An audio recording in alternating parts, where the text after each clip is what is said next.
Welcome to Sai Master Academy classes. My name is Johnson and here we are. Junior English ఇంతకుముందు మనం model paper చెప్పుకున్నాం కదా అండి. ఈ మోడల్ పేపర్ అయిపోయిన తర్వాత మనకి 3 సెక్షన్స్ ఉన్నాయి జూనియర్ ఇంటర్లో. Junior inter English medium, junior inter English సబ్జెక్ట్కి సంబంధించి మనకి board of Telangana of Hyderabad వాళ్ళు ఇస్తున్న క్వశ్చన్ పేపర్లో మొత్తం మనకి 80 మార్క్స్ ఉన్నాయన్నమాట. ఎక్స్టర్నల్ ఎగ్జామ్ 80 మార్క్స్ ఉన్నాయి. ఈ 80 మార్క్స్ని మనము 3 రకాలుగా డివైడ్ చేసుకున్నాం. Section A, section B, section C. ఈ సెక్షన్ ఏలో ఏమున్నాయంటే లిటరేచర్ పార్ట్ ఉంది, అంటే పోయిటరీ, ప్రోజ్, నాన్ డీటెయిల్ ఉన్నాయి. మనకి సెక్షన్ బిలో ఏమున్నాయో మనం మాట్లాడుకున్నాం. సెక్షన్ బి ముందు మనం మాట్లాడుకుని, తర్వాత సి మాట్లాడుకుని, ఆ తర్వాత ఏ గురించి లాస్ట్లో మాట్లాడుకున్నాం. ఎందుకు సెక్షన్ బి, సెక్షన్ సి ముందు మాట్లాడుతున్నారు అని అంటే, మనకు ఆల్రెడీ 10th క్లాస్ వరకు తెలిసినటువంటి కాంప్రహెన్సివ్ ప్యాసేజెస్, గ్రామర్ ఉంటాయి కాబట్టి తెలిసిన వాటి గురించి ముందు మనం మాట్లాడుకున్నాం అనుకోండి, కొంచెం భయం తగ్గుతుంది. సెక్షన్ బిలో మనకి 8 మార్క్స్ ఉన్నాయి. అసలు ఈ సెక్షన్ ఎందుకు ఇస్తారు అంటే రీడింగ్ స్కిల్స్ని చెక్ చేయడానికి.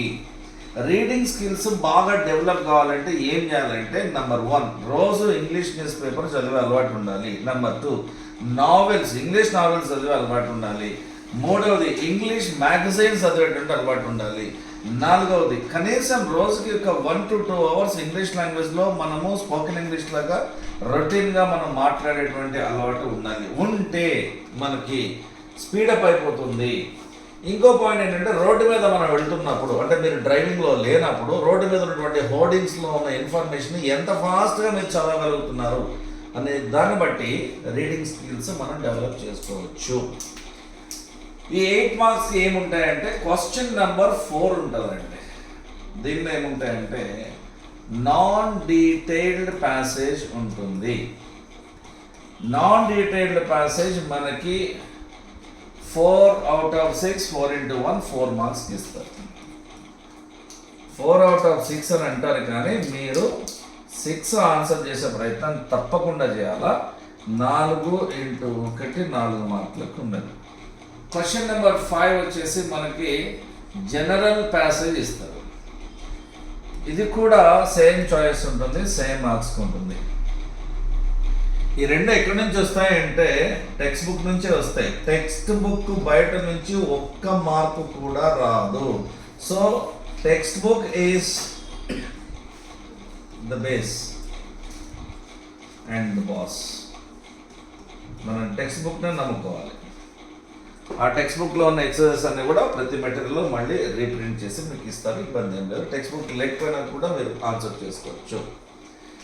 ఈ క్వశ్చన్ నెంబర్ 4కి 5కి ఆన్సర్స్ ఎలా చేయాలి అంటే, ఫస్ట్ పాయింట్ ఇక్కడ 6 ఉన్నాయి, ఇక్కడ 6 ఉన్నాయి. కాబట్టి మీకు చెప్పేది ఏంటంటే, ఆన్సర్ ఆల్ 12 క్వశ్చన్స్. తప్పకుండా అన్ని ఆన్సర్ చేయండి. ఎలా చేయాలి అంటే, ఇన్ ద గివెన్ ఆర్డర్, ఇచ్చిన ఆర్డర్లోనే ఆన్సర్ చేయండి, ఒక్కటి కూడా వదిలిపెట్టవద్దు. నెక్స్ట్ పాయింట్, ఈ 12 క్వశ్చన్స్కి సెక్షన్ బిలో ఉన్నటువంటి ఈ క్వశ్చన్స్కి ఆన్సర్స్ ఎప్పుడు కూడా ఒక మాటలో లేదా ఒక సెంటెన్స్లో మాత్రమే రాయాలి. ఎక్కువ రాయాల్సిన అవసరము లేదు. 1 సెంటెన్స్లో మాత్రమే రాయాలి. సెంటెన్సెస్ కాదు, సెంటెన్స్ మాత్రమే. I'm sorry. Next one, yes or no అనే స్టేట్మెంట్స్ కానివ్వండి, లేదా ట్రూ ఆర్ ఫాల్స్ అనేటువంటి స్టేట్మెంట్స్ కానీ అడిగినప్పుడు వీటిని క్యాపిటల్ లెటర్స్లో రాయాలి. విజిబిలిటీ పెరుగుతుంది కాబట్టి. సో ఈ క్వశ్చన్ నెంబర్ 4కి 5కి మనం ఆన్సర్ రాయవలసిన పద్ధతి ఇంతే. ఎంతసేపట్లో రాయాలి అంటే, రఫ్లీ 10 minutesలో మనము ఈ సెక్షన్ బికి ఆన్సర్ రాసవలసి ఉంటుంది. సెక్షన్ బి 8 మార్క్స్కి 10 minutes కంటే ఎక్కువ స్పెండ్ చేయడం సరైనటువంటి పద్ధతి కాదు. సో టైం ల్యాబ్స్ అనేది మనం చూసుకుని బాగా ప్రాక్టీస్ చేసుకోవాలి. ఏం లేదండి, పైన ప్యాసేజ్ ఇస్తారు, ఈ కింద క్వశ్చన్స్ ఇస్తారు. ఈ క్వశ్చన్స్ అన్నిటికీ కూడా ఆన్సర్స్ ఈ ప్యాసేజ్లోనే ఉంటాయి. అంటే ఏంటి, నీకు క్వశ్చన్ ఇచ్చాడు, ఆన్సర్ కూడా ఇచ్చాడు. క్వశ్చన్ ఆన్సర్ ఇచ్చిన తర్వాత కూడా ఆన్సర్ ఎతికి రాయలేకపోతే ఇక మనం ఏం చేయలేము కదా. కాబట్టి this is the first section you're going to answer in the final exam and this is the easiest section in your entire question paper. Please pause this, my dears. Section C. Section C. Section C మనకి 48 marks కి ఉంటుంది. This is purely grammar. Grammar కి చాలా మంది spelling AR రాయరండి, ER రాస్తారు. But this is actually AR. మీరు ఇది గమనించాలి, ఈఆర్ కాదు, గ్రామర్ పార్ట్స్. సో గ్రామర్ అంటే అర్థం ఏంటి? ఎ సెట్ ఆఫ్ రూల్స్. ప్రతి కంపెనీకి కొన్ని రూల్స్ ఉంటాయి, ప్రతి కాలేజీకి కొన్ని రూల్స్ ఉంటాయి, ప్రతి గవర్నమెంట్కి కొన్ని రూల్స్ ఉంటాయి, ప్రతి కుటుంబంలో కూడా కొన్ని రూల్స్ ఉంటాయి. అలాగే ఇంగ్లీష్ లాంగ్వేజ్ గ్రామర్కి కొన్ని రూల్స్ ఉంటాయి. ఐ తర్వాత యామ్ వాడాలి. కాబట్టి ఐ యామ్ ఫైన్ అన్నారు, కానీ ఐ ఈజ్ ఫైన్ అని, ఐ ఆర్ ఫైన్ అని అంటే అది తప్పు అయిపోతుంది. కాబట్టి దేనికి ఏది వాడాలి అనేది తెలుసుకోవడమే grammar. So that is a set of rules. Now ఈ సెక్షన్ సిలో మనకి క్వశ్చన్ నెంబరు 6 ఉంటుంది, ఫస్ట్ వన్. ఈ క్వశ్చన్ నెంబర్ 6లో మనకి పార్ట్స్ ఆఫ్ స్పీచ్ అని ఒక కాన్సెప్ట్ ఉంటుంది. ఇక్కడ పార్ట్స్ ఆఫ్ స్పీచ్ అంటే అర్థం ఏంటంటే పార్ట్స్ ఆఫ్ లాంగ్వేజ్. ఇక్కడ స్పీచ్ అంటే అర్థం ఏంటంటే లాంగ్వేజ్. భాషా భాగాలు అని తెలుగులో ఉండదు. భాషని విభాగించారు, ఎన్ని పార్ట్స్ చేశారు. ఇది ఎన్ని మార్కులకు ఉంటుంది అంటే 8 out of 10. చూడండి, section B and section C ఎప్పుడు కూడా చాయిస్తో కలిపి రాయాలి. మళ్ళీ చెప్తున్నా, section B section C junior students final ఎగ్జామ్లో చాయిస్తో కలిపి రాయాల్సిందే. చిన్న చిన్న మాటలే కాబట్టి ఇబ్బంది ఏం లేదు. 8 into half 4 marks. Parts of speech అంటే పార్ట్స్ ఆఫ్ లాంగ్వేజ్. మామూలుగా మనము చిన్నప్పటి నుంచి మీకు ఏం చెప్తారంటే ఫస్ట్ వన్ పార్ట్స్ ఆఫ్ స్పీచ్లో ఫస్ట్ వన్ ఏంటమ్మా? నౌన్ అమ్మా.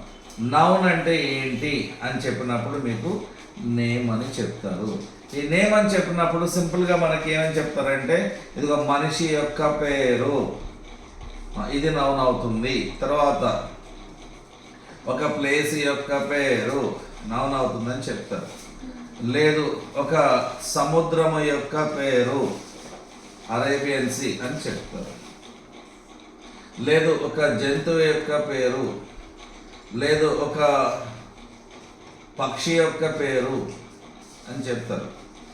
ఇవన్నీ ఏంటంటే నౌన్సే, కాదనట్లా, ఇవి కూడా నౌన్సే. కానీ ఇది స్కూల్ లెవెల్ వరకు మాత్రమే ఈ నౌన్స్ పనికొస్తాయి. స్కూల్ అయిపోయిన తర్వాత ఇప్పుడు కాలేజ్లో ఉన్నారు కాబట్టి జూనియర్ ఇంటర్ ఇంగ్లీష్ కాబట్టి ఇక్కడ నౌన్స్ అలా ఇవ్వరు, అంత సింపుల్గా అంత ఈజీగా ఇవ్వరు. డిఫికల్టీ పెరుగుతుంది, గుర్తుపెట్టుకోవాలి. ఇప్పుడు మనకి ఇడ్లీ ఉంది, ఇది ఒక ఆహార పదార్థం పేరు కాబట్టి అది కూడా నౌన్ అవుతుంది. ఇలా కాకుండా ఏ సోర్స్ ఇస్తారు, ఏ సోర్స్లో అన్నప్పుడు ఇది కూడా నౌన్ అవుతుంది. నువ్వు యాటిట్యూడ్ చూపిస్తున్నావు అని అంటుంటారు కదండి, ఇది కూడా నౌన్ అవుతుంది. సో ఇంత సింపుల్గా ఇవ్వకుండా ఎలాగ మనం గుర్తుపెట్టుకోవాలి అంటే ఈ స్పెల్లింగ్తో ఎండ్ అయ్యేవన్నీ కూడా నౌన్స్ అండి. NENT అనే స్పెల్లింగ్తో ఎండ్ అయ్యే మాటలన్నీ కూడా నౌన్స్. గవర్నమెంట్ కానివ్వండి, స్టేట్మెంట్ కానివ్వండి, ఇంకా ఎంజాయ్మెంట్ కానివ్వండి, అగ్రిమెంట్ కానివ్వండి, ఎంటర్టైన్మెంట్ కానివ్వండి, MENTతో ఎండ్ అయ్యే మాటలన్నీ కూడా నౌన్స్ అని గుర్తుపెట్టుకోవాలి. అలాగే TIYNతో ఎండ్ అయ్యేవన్నీ కూడా నౌన్సే. Information, function, caution, pollution. Yes. CIYNతో ఎండ్ అయ్యేవి కూడా నౌన్సే. SIYNతో ఎండ్ అయ్యేవి నౌన్స్ అవుతాయి. ఆ తర్వాత మనకి ITY రెగ్యులారిటీ, మెచ్యూరిటీ, గ్రాట్యుటీ, ఇలాగ ITYతో ఎండ్ అయ్యేవి కూడా నౌన్స్ అవుతాయి. తర్వాత ENCE పర్ఫార్మెన్స్ అని, పర్సిస్టెన్స్ అని, ఇంపార్టెన్స్ అని, ఇంపార్టెన్స్ అని, ఇలా ఈ స్పెల్లింగ్తో ఎండ్ అయ్యేవి కూడా. అలాగే బ్లైండ్నెస్, NASSతో ఎండ్ అయ్యేటువంటి ఈ స్పెల్లింగ్స్తో ఎండ్ అయ్యే మాటలన్నీ కూడా నౌన్స్ అన్ని మీరు గుర్తుపెట్టుకోవాలా. సో ఈజియెస్ట్ ప్రాసెస్ ఇది.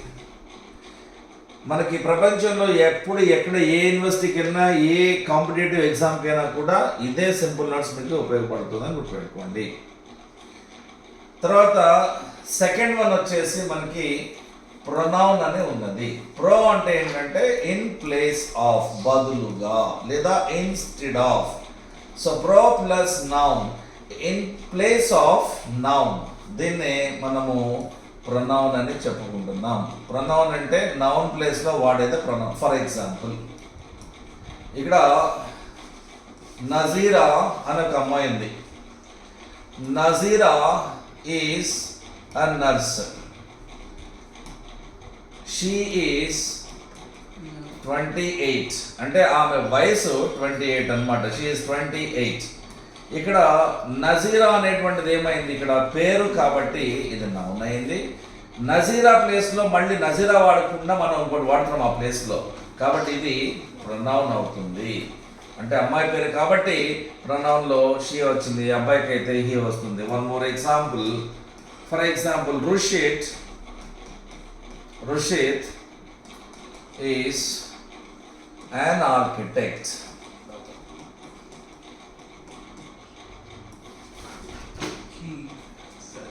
He is now in Dubai. He అంటే ఎవరు ఇక్కడ, రుషిత్. సో ఇదేమవుతుంది, నౌన్ అయ్యింది. ఇదేమైంది అంటే ప్రొనౌన్ అయ్యింది.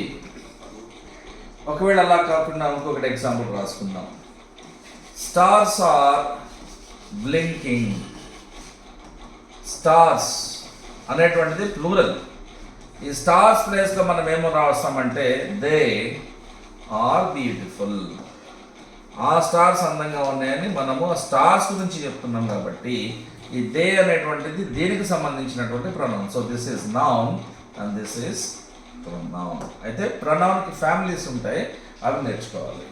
నెక్స్ట్ సెషన్లో మనం అదే నేర్చుకుందాం. Pronouns, pronoun family. Pronoun family ఎలా నేర్చుకోవాలి అంటే ఐ అనేటువంటి ఒక ప్రొనౌన్ ఉంది.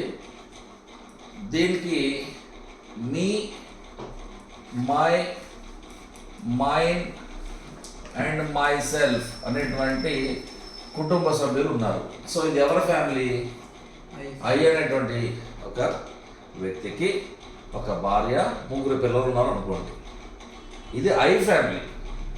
అలాగే వి అనేటువంటిది ఒక మాట ఉంది, మరి వి కూడా ఒక ఫ్యామిలీ ఉంది. వి,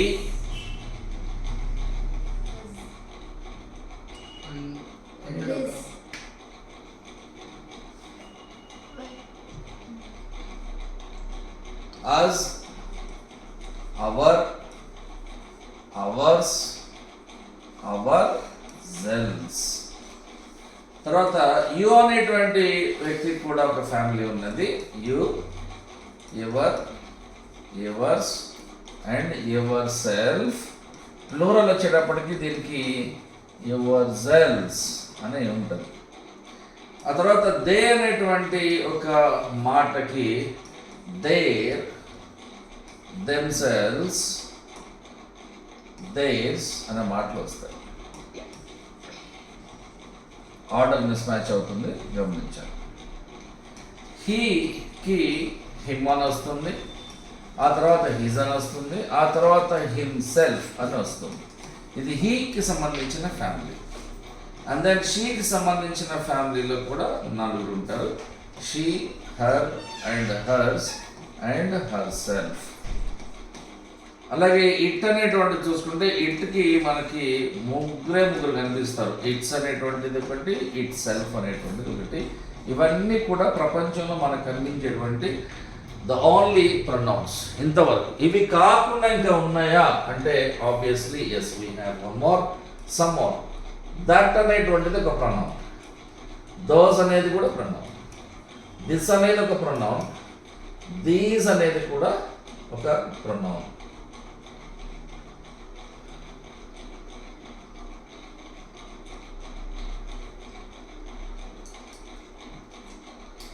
దీస్. ఇలా కాకుండా ఇంకా ఏమైనా ఉన్నాయా అంటే క్వశ్చన్స్కి సంబంధించినటువంటి మాటలు. వాట్ ఈజ్ యువర్ నేమ్లో వాట్ కానివ్వండి, హూమ్ డు యూ లైక్లో హూమ్ కానివ్వండి, విచ్ సబ్జెక్ట్ డు యూ టీచ్లో విచ్ కానివ్వండి, వేర్ డు యూ లివ్లో వేర్ కానివ్వండి, వై ఆర్ యూ హియర్లో వై కానివ్వండి, వెన్ డు యూ వేకప్లో వెన్ కానివ్వండి, హౌ డు యూ ట్రావెల్లో హౌ కానివ్వండి, హౌ లాంగ్ డు యూ వెయిట్లో హౌ లాంగ్ కానివ్వండి, లేదా హూస్ బుక్ ఈస్ దిస్లో హూస్ కానివ్వండి. ఇవన్నీ కూడా ప్రొనౌన్స్ లిస్ట్ కిందకే వస్తాయి. ఇక్కడ తర్వాత మనకి సంబడి అనేటువంటి ఒక మాట ఉంటుంది, తర్వాత ఎనీబడి అనే ఒక మాట ఉంటుంది, ఆ తర్వాత ఎవ్రీబడి అనే ఒక మాట ఉంది, ఆ తర్వాత నోబడి అనేటువంటి ఒక మాట కూడా ఉన్నది. వీటికి మనము సంబడి లేదా సమ్మన్, ఎనీబడి లేదా anyone, everybody or everyone, nobody లేదా నో వన్ లేదా నన్. ఇక్కడ నన్, నో వన్ ఈ రెండు మాటలు కూడా వస్తాయి. ఇవన్నీ కూడా ప్రొనౌన్స్ అండి. ఈ మాటల్లో ఎగ్జామ్లో ఏది అండర్లైన్ చేసినా దాన్ని ప్రొనౌన్ అని గుర్తుపట్టాలి. For example, this is yours అని అన్నప్పుడు దీనిలో రెండు ప్రొనౌన్స్ ఉన్నాయి. ఒకటి దిస్, రెండవది యువర్స్. ఈ రెండు కూడా ప్రొనౌన్స్, ప్రొనౌన్ అండ్ ప్రొనౌన్. ఇలాగ మనం ఐడెంటిఫై చేసుకోవాలి.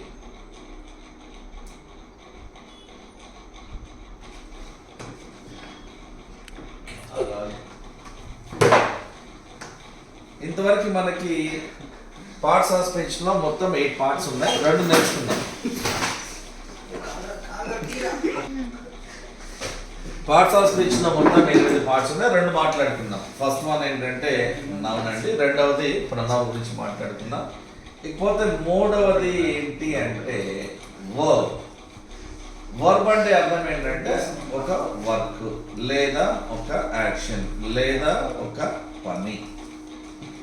ఎలా గుర్తుపడతాం పనిని అంటే, ఫర్ ఎగ్జాంపుల్ గో అనేటువంటి వర్బ్కి సెకండ్ ఫామ్ వచ్చేసి వెంట్, థర్డ్ ఫామ్ వచ్చేసి గాన్, ఇంగ్ ఫామ్ వచ్చేసి గోయింగ్.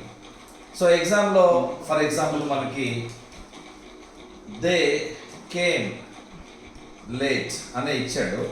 ఇదేంటో కనుక్కోమన్నాడు. ఇది రావడం అనేది పని కాబట్టి ఇది వర్బ్ అని మనం ఈజీగా ఐడెంటిఫై చేస్తున్నాం. One more example, she woke up early అని అనుకున్నాం. ఇందులో నిద్ర లేవడం అనేది ఒక పని కాబట్టి వోకప్ అనేది వర్బ్గా మనం ఐడెంటిఫై చేస్తాం. అయితే ఇక్కడ మనం అనుకున్నట్టుగా డూ, డిడ్, డన్, డూయింగ్ లేదా ఈట్, ఏట్, ఈటెన్, ఈటింగ్ లేదా ఫ్లై, ఫ్లూ, ఫ్లోన్, ఫ్లయింగ్. ఇంత సింపుల్గా ఇవ్వడు మనకి ఇంటర్మీడియట్ ఎగ్జామ్లో. ఇంత సింపుల్గా ఉండదు. మరి ఎలా ఉంటాయి అని అంటే, వర్బ్స్ అనేవి ఎలా ఉంటాయంటే ఇలా ఉంటాయి. Am, is, are, was, verb. ఇవన్నీ వర్బ్స్. ఇవన్నీ ఇప్పుడు ఎగ్జామ్లో రేఖ వాజ్ మై ఫ్రెండ్ అని ఒక సెంటెన్స్ ఇచ్చినప్పుడు ఇక్కడ వర్స్ అనేది అండర్లైన్ చేసినప్పుడు ఇది వర్బ్ అని మనం ఐడెంటిఫై చేయాలి ఎగ్జామ్లో, because was is a verb. So ఇవన్నీ వర్బ్స్. ఇవన్నీ am, is, are, was, were, every helps. అలాగే బీ, బీన్ ప్లస్ బీయింగ్ ఇవి కూడా వర్బ్సే. ఇవి కాకుండా డూ, డస్, డిడ్ అనేవి వర్బ్స్. ఇవి కాకుండా మనకి హ్యావ్, హ్యాస్, హ్యాడ్ అనేవి కూడా వర్బ్స్. ఇవన్నీ వర్బ్స్.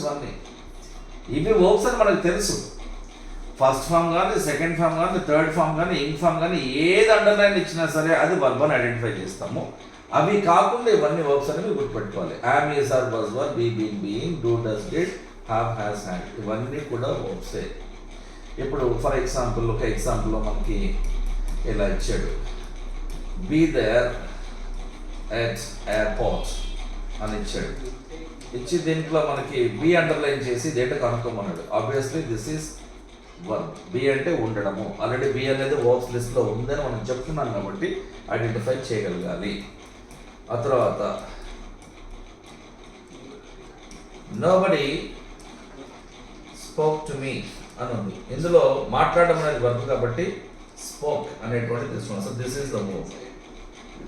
ఇలాగ మనం వర్బ్ని ఐడెంటిఫై చేస్తాము. ఇది పార్ట్స్ ఆఫ్ స్పీచ్లో మూడవది. The first one is noun, the second one is N for noun, second one is PRON for pronoun, and third one is V అంటే వర్బ్. నౌన్, ప్రొనౌన్, వర్బ్ ఇవి shortcuts అన్నమాట. ప్రస్తుతానికి ఈ మూడు నేర్చుకోవడం జరిగింది. ఎవడు మాట్లాడేది కోచ్ కారం పెట్టు.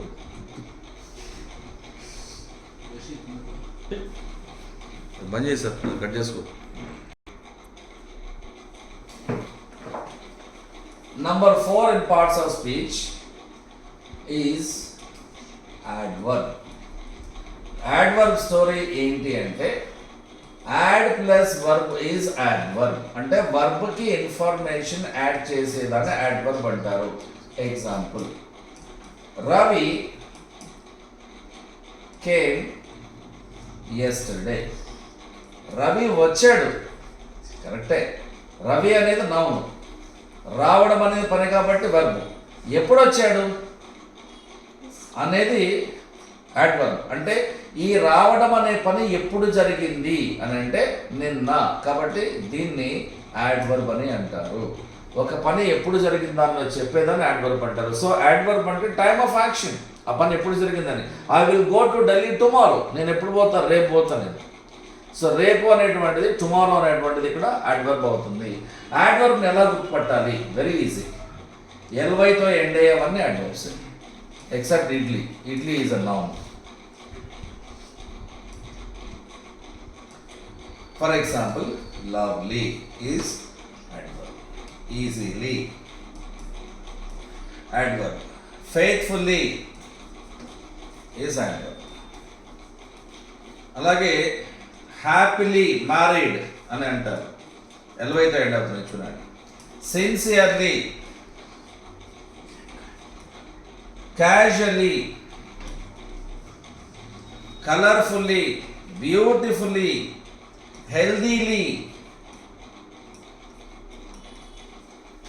ఇవన్నీ కూడా యాడ్వర్బ్స్ అవుతాయి. ఇవి కాకుండా ఇంకేమైనా యాడ్వర్బ్స్ ఉంటాయంటే of course yes. Here, there, now, then, ఇవి యాడ్వర్బ్స్. ఇవి కాకుండా ఇంకేమన్నా ఉంటాయా అంటే ఈరోజు, tomorrow, day after tomorrow, day before yesterday, often, daily, లేదు అప్పుడప్పుడు అనే మీనింగ్ వచ్చేటువంటి ఆఫెన్ రాసేస్తాం ఆల్రెడీ, సారీ, రేర్లీ. అలా కాకుండా సెల్డమ్ అంటే దాదాపుగా కాదు అనే మీనింగ్ వచ్చేటువంటి హార్డ్లీ, స్కేర్స్లీ. ఇవి చూడండి ఎల్వైతో కూడా ఎండ్ అవుతుంది. ఇవన్నీ యాడ్వర్బ్స్, ఇవన్నీ కూడా. సో యాడ్వర్బ్ని మనం ఇలాగా ఐడెంటిఫై చేయాలి. Next one, fifth one is adjective. Adjective అనేటువంటిది రెండు విషయాల గురించి మాట్లాడుతుంది. ఒకటి క్వాలిటీ, రెండవది క్వాంటిటీ. ఫర్ ఎగ్జాంపుల్, నేను 90 కిలోలు ఉన్నాను బరువు. బరువు అనేది క్వాంటిటీ కాబట్టి యాడ్జెక్టివ్ అవుతుంది. నేను పొట్టిగా ఉన్నాను అనేది క్వాలిటీ కాబట్టి అది యాడ్జెక్టివ్ అవుతుంది. ఎగ్జాంపుల్, హీ ఈజ్ టాల్ అని అన్నప్పుడు హీ ఏమవుతుంది? ఇక్కడ ప్రొనౌన్ అవుతుంది పార్ట్స్ ఆఫ్ స్పీచ్లో. ఈజ్ ఏమవుతుంది? వెర్బ్ అవుతుంది. టాల్ ఏమవుతుంది? యాడ్జెక్టివ్ అవుతుంది. ఇక్కడ యాడ్జెక్టివ్స్ జనరల్గా ఎలా ఉంటాయంటే tall, second form of this is taller, third form of this is tallest. వీటిలో ఏది అండర్లైన్ చేసినా అది యాడ్జెక్టివ్ అవుతుంది. అది ఇప్పుడు much second form is more, third form is most. మెనీకి కూడా అంతే, many, more, most. Good second form ఏమొస్తుందంటే బెటర్, థర్డ్ ఫామ్ ఏమొస్తుందంటే బెస్ట్ అని వస్తుంది. ఈ మూడిట్లో ఏదైనా సరే అదే. అలాగే ఈజీగా ఉండే ఉద్యోగం, డిఫికల్ట్గా ఉండేటువంటి ఉద్యోగం. చూడండి, ఇది చాలా బరువుగా ఉంది, హెవీ, దాని క్వాలిటీ అది. అతను చాలా పొట్టిగా ఉన్నాడు, ఆ అమ్మాయి చాలా ఫెయిర్గా ఉంది, కలర్ఫుల్గా ఉంది, ఎర్రగా ఉంది, తెల్లగా ఉంది. అలాగే నేను చాలా విచారంగా ఉన్నాను, నేను చాలా హ్యాపీగా ఉన్నాను. ఇవన్నీ ఏంటంటే క్వాలిటీ లేదా క్వాంటిటీ చెప్పడానికి పనికొచ్చేటువంటి మాటలు. వీటిని యాడ్జెక్టివ్స్ అని అంటారు. యాడ్జెక్టివ్ని ఈజీగా ఎలా గుర్తుపట్టాలి? అన్నిటికీ క్లూస్ చెప్పుకుంటాం కదా ఇలా ఇలా అని. ఎలా గుర్తుపట్టచ్చు అంటే ఐవిఈ అనేటువంటి స్పెల్లింగ్తో ఎండ్ అయ్యేవన్నీ కూడా యాడ్జెక్టివ్స్ అనమాట. For example positive, negative, creative, possessive, అన్నీ కూడా యాడ్జెక్టివ్స్. తర్వాత ఓయుఎస్తో ఎండ్ అయ్యేవి, ఫర్ ఎగ్జాంపుల్ డేంజరస్. ఎఫ్యుఎల్తో ఎండ్ అయ్యే మాటలు, ఫర్ ఎగ్జాంపుల్ బ్యూటిఫుల్, కలర్ఫుల్. అలాగే ఈఎన్టీతో ఎండ్ అయ్యేవి పర్సిస్టెంట్. అలాగే ఏఎన్టీతో ఎండ్ అయ్యేవి అంటే ఇంపార్టెంట్. కానీ ఎలిఫెంట్ అనే మాట కూడా ఏఎన్టీతో ఎండ్ అవుతుంది, ఇది నౌన్ అవుతుందని గుర్తుపెట్టుకోవాలి. అంటే అన్నిటికీ బండ గుర్తులు ఇవ్వడం కుదరదు, కొన్ని ఎక్సెప్షన్స్, మినహాయింపులు ఉంటాయి. ఆ తర్వాత మనకి ఐసీతో ఎండ్ అయ్యేవి కూడా అడ్జెక్టివ్స్, ఎగ్జాంపుల్ స్పెసిఫిక్. ఆ తర్వాత ఏఎల్తో ఎండ్ అయ్యేవి అంటే క్యాజువల్. చూడండి, ఇవి ఇక్కడ నేను కొన్ని రాస్తున్నాను. ఇక్కడ క్రియేటివ్ అనే మాట అడ్జెక్టివ్, అలాగే డేంజరస్ అనే మాట కూడా అడ్జెక్టివ్, అలాగే హార్మ్ఫుల్ లేదా బ్యూటిఫుల్, చాలా మాటలు ఉంటాయి. ఆ తర్వాత పర్సిస్టెంట్ అనేటువంటి మాటకి మనకి ఈఎన్టీ వస్తుంది. ఆ తర్వాత ఇంపార్టెంట్ అనే మాటకి ఏఎన్టీ వస్తుంది. తర్వాత స్పెసిఫిక్ అనే మాటకి ఐసీ వస్తుంది, లేదా క్యాజువల్ అనేటువంటి మాటకి మనకి ఏఎల్ వస్తుంది. ఈ స్పెల్లింగ్స్తో ఎండ్ అయ్యేవన్నీ కూడా యాడ్జెక్టివ్స్ అవుతాయి. ఇది మనకి simplest, smartest, easiest, healthiest notes అండి. And now number 6 is that preposition. Pre అంటే అర్థం ఏంటంటే బిఫోర్, బిఫోర్ అంటే ముందు అని అర్థము. కాబట్టి ఒక పొజిషన్కి ముందు వాడేటువంటి మాటలన్నిటినీ కూడా ప్రీపోజిషన్స్ అని అంటారు. ఫర్ ఎగ్జాంపుల్ మనకి ఇక్కడ ఒక బాక్స్ ఉంది. ఇప్పుడు ఈ బాక్స్ మీద మనము ఈ మౌస్ పెట్టినప్పుడు దానిపైన ఉంది. ఇది నేను ఓపెన్ చేసి లోపల పెడితే లోపల ఉంటుంది. ఇప్పుడు పక్కన ఉంది, ఇప్పుడు కింద ఉంది, ఇప్పుడు వెనక ఉంది, ఇప్పుడు ముందు ఉంది, ఇప్పుడు దీనికి దూరంగా ఉంది. ఇవన్నీ పొజిషన్స్, ఇవన్నీ కూడా. సో ఈ పొజిషన్స్ గురించి మాట్లాడేటువంటి మాటలన్నింటినీ కూడా మనము ప్రిపోజిషన్స్ అని అంటాము. ఇక్కడ for example Hema is blank home. మీరు గెస్ చేయండి ఏమొస్తుంది ఆన్సర్. ఆమె ఇంట్లో ఉంది. ఎలా రాయాలి? ఇక్కడ ఏం పెట్టాలి, మనము ఏం రాయాల్సి వస్తుంది ప్రిపోజిషన్స్లో. అలాగే I am blank A trouble, నేను ఒక ఇబ్బందిలో ఉన్నాను. అలాగే హీ కేమ్ బ్లాంక్ ఢిల్లీ. ఏం రాయొచ్చు మనం ఇక్కడ అంటే హేమ ఈజ్ ఎట్ హోమ్ అని రాయాలి. I am in a trouble అని రాయాలి. He came from Delhi అని రాయొచ్చు, లేదా he came to Delhi అని కూడా రాయొచ్చు. అలాగే this gift is blank you. ఇక్కడ ఏం రాయొచ్చు? is for you అని రాయొచ్చు. అలాగే she is suffering blank fever అని ఇచ్చినప్పుడు మనం ఇక్కడ ఫ్రమ్ అని మాత్రమే రాయాలి. విత్ అని రాస్తారు చాలామంది, రాయకూడదు, చాలా తప్పది. అలాగే I go to college blank food అని ఇస్తాడు. నడిచి వెళ్తాను అంటే ఆన్ ఫుట్ అని అనాలి. కాబట్టి ఇక్కడ మీరు గమనించండి, ఈ ప్రిపోజిషన్స్ వస్తున్నాయి. ఇక్కడ మనము ఇలాగా రెండు రాయాల్సి ఉంది. ఇలాగా ఎగ్జామ్ ఏదైనా ఒకటి రాస్తే సరిపోతుంది, ఇలాగ ఒకటి రాస్తే సరిపోతుంది. ఇవన్నీ కూడా ప్రిపోజిషన్స్ అంటారు వీటిని. తర్వాత నెంబర్ 7లో మనకి కంజంక్షన్స్ ఉన్నాయి. జంక్షన్ అంటే రెండు ప్రదేశాలను, రెండు స్టేషన్స్ని కలిపేవి కంజంక్షన్స్ అని అంటారు. ఇవి ఎలా ఉంటాయంటే, for example, he and I are friends అని అన్నాం. ఇక్కడ హీ అండ్ ఐ అనే దాన్ని కలుపుతున్నాయి ఇక్కడ అండ్. సో 1+1ని కలిపేటువంటివి కంజంక్షన్స్ అవుతాయండి. ఏముంటాయి కంజంక్షన్ చెప్పండి? అండ్ కాకుండా ఇంకేముంటాయి? సో ఎల్స్ కానివ్వండి, తర్వాత బట్ కానివ్వండి, తర్వాత ఇఫ్ కానివ్వండి, ఆ తర్వాత ఇన్స్పైట్ ఆఫ్ అనేటువంటి మాట, ఇంకా బికాజ్ అనేటువంటి మాట.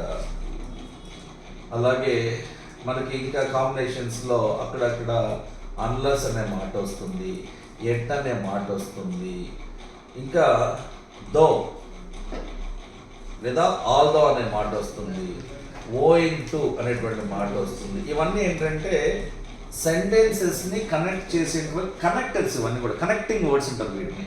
సో కనెక్టింగ్ వర్డ్స్ అని గుర్తుపెట్టుకోండి. కంజంక్షన్స్ అంటే కనెక్టింగ్ వర్డ్స్. ఇవి రెండు సెంటెన్సెస్ని లేదా రెండు మాటల్ని కలుపుతాయి. ఎగ్జాంపుల్, ఇక్కడ ఇంకొక మాట కూడా రాస్తున్నాను, సిన్స్ అనమాట. ఇక్కడ చూడండి, సిన్స్ ఐ యామ్ రిచ్ అంటే నేను ధనవంతుడను కాబట్టి ఐ క్యాన్ బై ఎనీథింగ్, నేను ఏదైనా కొనగలను ఎందుకంటే ధనవంతుడు. ఇక్కడ కాబట్టి అని అర్థం వస్తుంది. ఈ సెంటెన్స్, ఈ రెండు సెంటెన్సెస్ని కలుపుతున్న మాట ఏంటంటే సిన్స్ అనమాట. కాబట్టి దీన్ని ఎగ్జామ్లో కంజంక్షన్గా గుర్తుపడతాము. ఇంకొక మాట, ఐ యామ్ రిచ్, సో చూడండి, so I can buy anything, నేను ధనవంతుడిని కాబట్టి ఏదైనా కొనగలను. రెండు ఒక్కటే, అది మధ్యలో వస్తుంది, ఇదేమో బిగినింగ్లో వస్తుంది. So last one, the number 8th one in this parts of speech is interjection. ఆశ్చర్యానికి సంబంధించినటువంటి మాటలు అన్నమాట, వర్డ్స్ ఆఫ్ సర్ప్రైజ్. ఇవన్నీ కూడా ఇంటర్జెక్షన్స్ అన్నీ కూడా ఎక్స్క్లమేటరీ మార్క్తో ఎండ్ అవుతాయండి. ఇవన్నీ కూడా వావ్, అలాస్. అలాగే కొంతమంది కోపంలో షిట్ అంటారు చూడండి, దీనికి కూడా. అలాగే ఎర్ అని అంటారు కొంతమంది, ఫ్యూ అని అంటారు ఇంకొంతమంది, ఊప్స్ అయ్యో మర్చిపోయానే అని అర్థం. కొంతమంది ఎవరన్నా పడిపోయినప్పుడు అలాస్ అంటారు కదా, మర్చిపోయినప్పుడు ఇలా అంటారు. హష్ అని అంటారు, సైలెంట్గా ఉండమని అర్థం, హష్ అని అర్థం. ఎవరైనా ఏదైనా గెలిచారనుకోండి ఆట, బ్రావో అని అంటారు. ఇవన్నీ కూడా ఏంటంటే ఇంటర్జెక్షన్స్ అంటారు వీటిని. సో ఇది పార్ట్స్ ఆఫ్ స్పీచ్కి సంబంధించిన నోట్స్ ఇక్కడితో ఇంతటితో అయిపోతుంది. నెక్స్ట్ క్వశ్చన్ మళ్ళీ మాట్లాడుకుందాం.